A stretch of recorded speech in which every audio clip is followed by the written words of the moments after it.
How's it going, everybody? This is ShrewdCarrot, and today we're going to be just talking about the Destiny 2 beta. Just going to go over my thoughts of the content, the gameplay, all of that. Everything that's kind of included in this beta, which, granted, is small, but I think that the experience is very immersive. So we're going to start with the very first story mission that you get into. The immersion, honestly. Like, just from the very start, you're immersed in the story. The atmosphere, the graphics, it sets the mood that the entire mission goes through, where you're literally on the back foot. The whole time you're fighting off the invasion, and you're seeing everything get destroyed around you. You're seeing that thing attached to the Traveler. And then at the end, you have the light taken from you, and you lose your ghost, and you just are left in a state of helplessness, and that's where the story mission ends off. It is undercut slightly, that tension, that mood where you lose your light, you lose the ghost, because in the strike, you have access to your ghost again. So in that respect, I feel like the atmosphere was undercut a little bit between the story and the fire strike, since generally you're probably just going to be going from one to the other. You're not just going to go, I'll just play the first story mission, stop, and then do stuff later.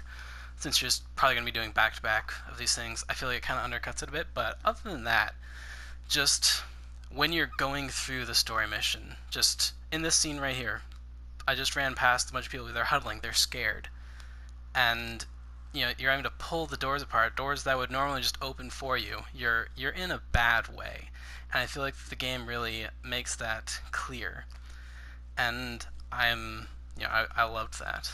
I've played through the story twice. I played once on Warlock, once on Titan, and I feel like it just really was impressive how they did that. I hope that they can manage to keep not necessarily that same atmosphere. Obviously, as you continue, you want to be going more hopeful. You want to be losing the negative atmosphere and start winning. You're fighting back. You've lost, but you're coming back. You're on the rebound, and I hope that they manage to keep not so much the same atmosphere, but that they can keep an atmosphere that doesn't just go back to bland, oh, you're just running around killing things. You're actually invested in it, and that's something that I hope that they can continue. I've heard a lot of thoughts about how there's very little content, and I mentioned this at the start. I'm going to go into it a bit more now. There's very little content. That's true. You get one story mission, but a lot of people are worried that it's because after Destiny, the original Destiny, and they felt like the story just wasn't all that. And most people think that you only get the one story mission because they're worried that Destiny 2 is going to be the same way. I feel like they did the way that they did it with the only one story mission, that they did it for the sole reason of the atmosphere. And they want you to keep that feeling of just despair, you're broken, you've lost. And obviously any mission that comes after that mission is going to be you starting to fight back, and I think that they didn't want you to experience that in the beta. I think that's something that they wanted to keep for the main game. That's my kind of thought on that.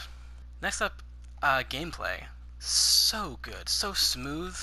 I spent like 2.5 hours playing Crucible with a full group of 4, and it just felt so good, And that's something that I was really hoping that we'd be able to get, is just solid, smooth gunplay. No matter what gun, just the sensitivity, how you can move, how aiming works. It all felt good. It felt solid. It didn't feel sluggish, and it just felt great. And I'm really happy for that. The fire strike. There's one fire strike in the beta, and it is good. It's great, in point of fact.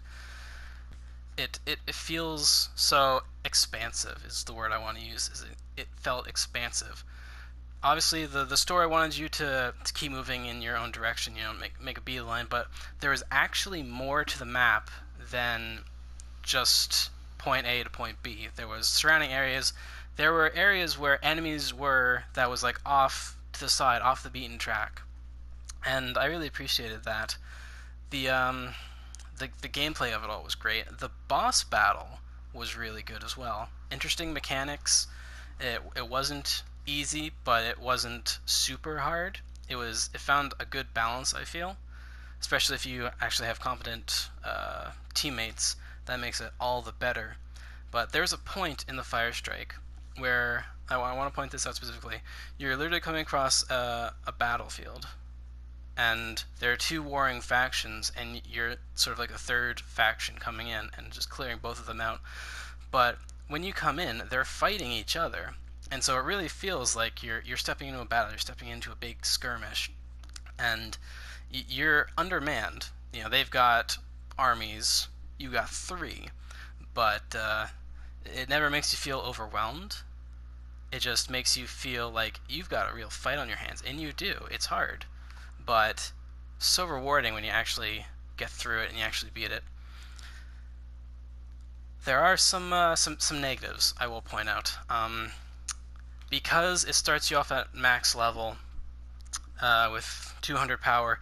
From what I've seen, from all the loot drops that I've gotten from playing Crucible, from playing Fire Strike, you can't get better gear. You can just get gear with slightly different stats or the same stats. There are some weapons that you only start off with a handful of weapons, and there are more weapons you can unlock, which can make your gameplay experience better. But outside of that, the replayability for progression isn't there. But obviously, you know, you can keep playing it for fun. I probably will, to be honest. I'm probably gonna be playing it a lot, but just because, you know, I enjoy that grind. I don't need to have a goal to want to play, and I can just enjoy the experience that they've created, and it's a great experience, honestly. And it feels good. The game itself just feels good. It looks great. You know, obviously the in-battle effects are great. You know, you're fighting, but even if you take a moment to look beyond the battle, to look into the background, you can see the battle going on in the background. It's not just you. You feel like you're in the middle of a war, and it does that really well. And again, I really can't stress this enough. I really hope that the rest of the game captures that feeling that you're outmanned, you're in the fight for your life, and you've lost, and you need to fight your way back up to the top again. And I really hope that they can manage to capture that essence of what this mission really was. And with that, we will come to a close. Probably a short video, but I think that's fine. Those are just kind of my major thoughts on the beta. I think it's great. If you're watching this as a sort of an intro to whether you want to play in the open beta or not, you know, if you want to even get the game, get the beta. Play in the open beta. It is worth it.